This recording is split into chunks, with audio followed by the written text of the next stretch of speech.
हमारा आविर्भाव माने जन्म और तिरोभाव माने मृत्यु हुआ करता है। हमारा जन्म और मृत्यु हुआ करता है, केवल तुम ही नित्य हो।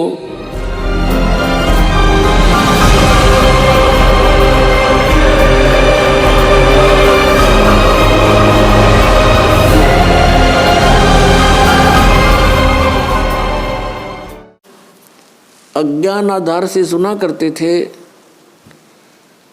कि श्री ब्रह्मा जी, विष्णु जी, शिव जी ये अजरो अमर हैं, सर्वेश्वर हैं, इनके कोई माता पिता अर्थात जनक नहीं है। ये अज्ञान था, सत्संग नहीं था।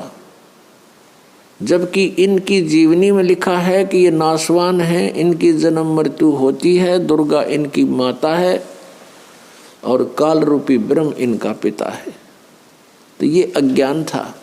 अब यहाँ थोड़ा सा प्रमाण देना पड़ेगा, नहीं तो भक्त प्रथम बार इस बात को सुनेगा कि ब्रह्मा विष्णु महेश नाशवान है, इनकी जन्म मृत्यु होती है, तो बिदक जाएगा और हो सकता है फिर ये कभी वचन भी ना सुने।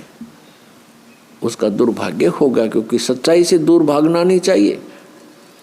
सच्चाई को धैर्यपूर्वक सुनना चाहिए, फिर विचार करना चाहिए कि सचमुच ये कितना सत्य है।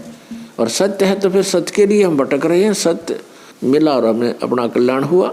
अभी तक हम असत्य में भटक रहे थे, असत्य साधना कर रहे थे, असत्य ज्ञान सुन रहे थे, असत्य परमात्माओं पर आश्रित थे।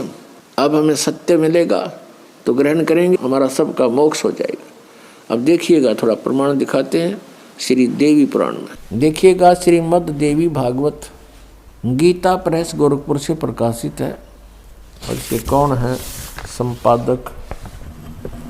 हनुमान प्रसाद पोदार चिमनलाल गोस्वामी। और ये गीता प्रेस गोरखपुर से प्रकाशित है, मुद्रित भी वहीं से है। गीता प्रेस प्रकाशक एवं मुद्रक हैं गीता प्रेस गोरखपुर, गोविंद भवन कार्यालय, कोलकाता का संस्थान। इसके 123 पृष्ठ को ही पढ़ेंगे, इसमें बहुत से संशय दूर हो जाएंगे।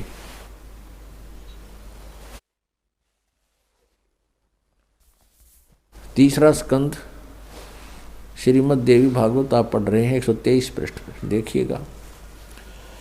तुम भगवान विष्णु जी अपनी माता दुर्गा के विषय में कह रहे हैं स्तुति करते हुए, तुम शुद्ध स्वरूपा हो, यह सारा संसार तुम से उद्भासित हो रहा है। मैं ब्रह्मा और शंकर हम सभी तुम्हारी कृपा से विद्यमान हैं। हमारा आविर्भाव माने जन्म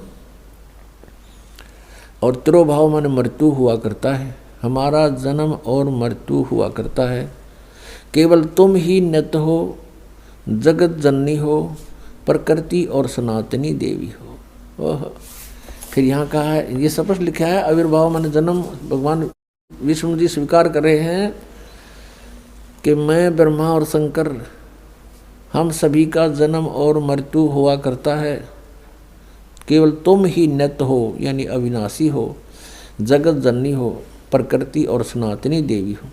ये भी याद रखना कि प्रकृति दुर्गा के लिए ही कहा जाता है। भगवान शंकर बोले, देवी यदि महाभाग विष्णु तुम्ही से प्रकट हुए हैं तो उनके बाद उत्पन्न होने वाले ब्रह्मा भी तुम्हारे बालक हुए। फिर मैं तमोगुणी लीला करने वाला शंकर क्या तुम्हारी संतान नहीं हुआ? अर्थात मुझे भी उत्पन्न करने वाली तुम ही हो शिवे। संपूर्ण संसार की सृष्टि करने में तुम बड़ी चतुर हो। इस संसार की सृष्टि, स्थिति और संहार में तुम्हारे गुण सदा समर्थ हैं। उन्हीं तीनों गुणों से उत्पन्न हम ब्रह्मा, विष्णु एवं शंकर नियमानुसार कार्य में तत्पर रहते हैं। पुण्यात्मा, इस श्रीमद् देवी भागवत यानी देवी पुराण ने चंद पंक्तियों में ये 5 कंसेप्ट क्लियर कर दिए। नंबर 1, ब्रह्मा विष्णु महेश नाशवान है, इनकी जन्म मृत्यु होती है, ये इनकी जीवनी में लिखा है। और नंबर 2, प्रकृति दुर्गा को कहते हैं। नंबर 3, दुर्गा इन ब्रह्मा विष्णु महेश की माता है। और नंबर 4, ये कहते हैं हम तो केवल नियमित कार्य ही कर सकते हैं, यानी जिसके संस्कार में दुख या सुख जैसा है उसको एज इट इज दे सकते हैं, उसमें हम कोई परिवर्तन नहीं कर सकते। और 5वां ये हो गया कि रजगुण ब्रह्मा, सतगुण विष्णु, तमगुण शिव जी है, कि इन तीनों गुणों से उत्पन्न हम। तो पुण्यात्माओं, अभी तक जो ये ज्ञान दिया करते थे वो दंत कथा थी, अज्ञान था, वो सत्संग नहीं था। और आज तक पवित्र हिंदू धर्म के जो गुरु मार्गदर्शक माने जाते थे, ऋषि महर्षि मंडलेश्वर, वो अपने सदग्रंथों से भी परिचित नहीं थे। विचारणीय विषय है कि एक अध्यापक विद्यार्थियों को आउट ऑफ सिलेबस पढ़ाता है, पाठ्यक्रम से अलग ज्ञान देता है, वो उनका मित्र नहीं शत्रु है। तो आज तक जितने भी हमारे पवित्र हिंदू धर्म के जो मार्गदर्शक थे वे टीचर कहलाते थे, लेकिन वो टीचर नहीं थे, वो महाअज्ञानी थे।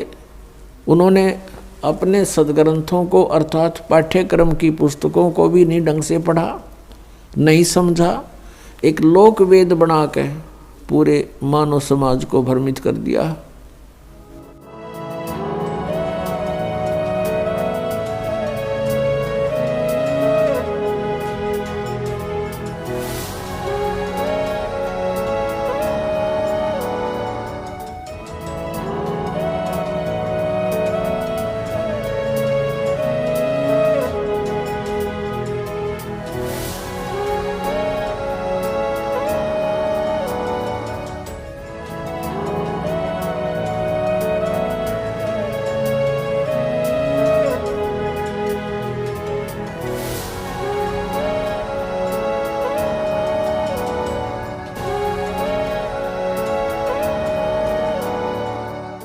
अगर आप ये वीडियो YouTube पर देख रहे हैं तो हमारे चैनल को सब्सक्राइब करें और बेल आइकन को दबाना ना भूलें। अगर आप Facebook पर ये वीडियो देख रहे हैं तो हमारे पेज को लाइक करें।